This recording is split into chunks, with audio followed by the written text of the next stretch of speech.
I declare bankruptcy! The Office is often regarded as one of the greatest TV sitcoms of all time, and across its 9-season run has produced many great episodes and storylines. What makes it unique is that while its humor encompasses many styles, it's through its ability to create uncomfortable and humorous scenarios that the show is at its best. The show takes pleasure in making the audience sit in the most uncomfortable situations. Episodes like Scott's Tots, Phyllis's Wedding, or Prince Family Paper are truly great examples of this, but the episode that fans often cite as the perfect balance between awkward and hilarious is Season 4 Episode 13's Dinner Party, often cited as the best episode of The Office, and I'm inclined to agree. It's good. I want to show you something. A lot of people in the room, you need more space.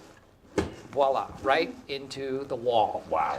Dinner Party is an episode that takes us out of the Dunder Mifflin office and into the home life of Michael Scott as he hosts a get-together with Jim and Pam, Andy and Angela, and later on Dwight and his former babysitter. The episode has a simple premise. Michael and Jan host a dinner party with their friends, but as the episode goes on, it slowly devolves into chaos. The episode was written by Lee Eisenberg and Gene Stupnitsky, the same duo behind Scott's Tots. Inspired by the Edward Albee play Who's Afraid of Virginia Woolf, which tells the story of a married couple who invite a younger couple from work over for a dinner party, the writers immediately knew what kind of story they wanted to tell. Additionally, the writers spent more time on this episode than previous episodes, as Jenna Fischer revealed in the Office Ladies podcast. Gene told me that they were assigned this script right before the writers went on their summer hiatus in June of 2007. So guys, we would go on this little hiatus every summer and the writers could go off and write episodes. Normally, writers only got 1 week to write an episode, but because they were on hiatus,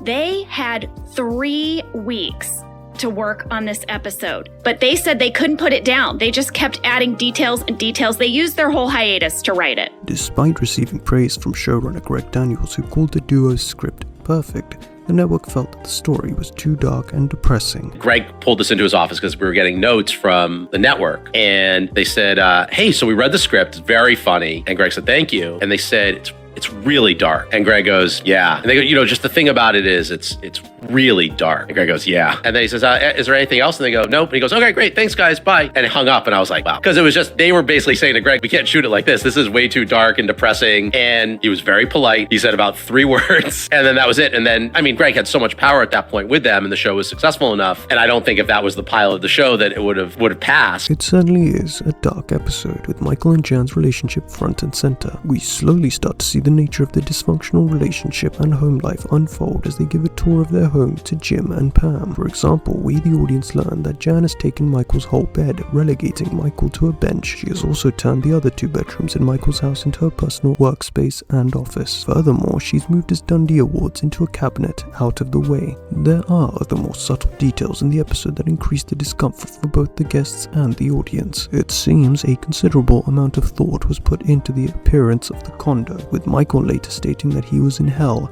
and Jan is the devil. Jan's red outfit seems to be an intentional choice in this context, as are the candles that surround Michael. As we see the episode progress, we see Jan and Michael slowly become irritable and hostile with each other. Jan gets irritated by Michael when they play celebrity, and Michael is visibly irritated by Jan as she dances to her former assistant's song. Some of this hostility starts to seep out, affecting the other guests, namely Pam. Now you would imagine that when more guests arrive, things would become a bit less awkward, but tensions flare up when Dwight shows up with his former babysitter. What are you doing here?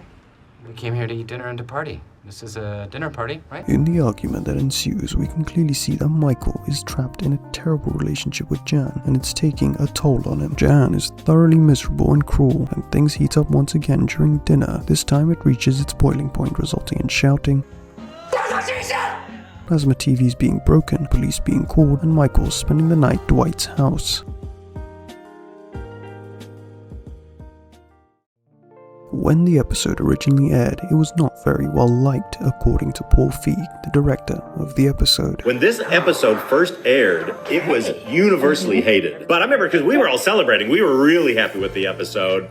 And we were all kind of like, oh, we can't wait to show this. Oh, the response on our message boards is going to be so great. The fans are going to love it. And just this vitriol came up and it's like, oh no, we made people so cringy feeling that they just couldn't take it. What's happened now is once you've seen it once, and you get through what's coming, then you can really enjoy it. The episode doesn't just take us into the home of Michael Scott, it also provides an insight into Michael and Jan's relationship after the deposition. The previous episode saw Jan take and use Michael's diary in her lawsuit against Dunder Mifflin without Michael's knowledge, and Michael, feeling betrayed by Jan, choosing to side with Dunder Mifflin, resulting in the pair's relationship becoming partially fractured. Steve Carell and Melora Hardin give fantastic performances in this episode, with both succeeding in making the dinner guests and the audience extremely uncomfortable. Additionally, the writing and directing are truly on point, producing an episode that beautifully balances the cringe and the humor. Season 4 of The Office has so many great episodes and moments, but Dinner Party is a standout and definitely deserves its place as one of the best episodes of the show.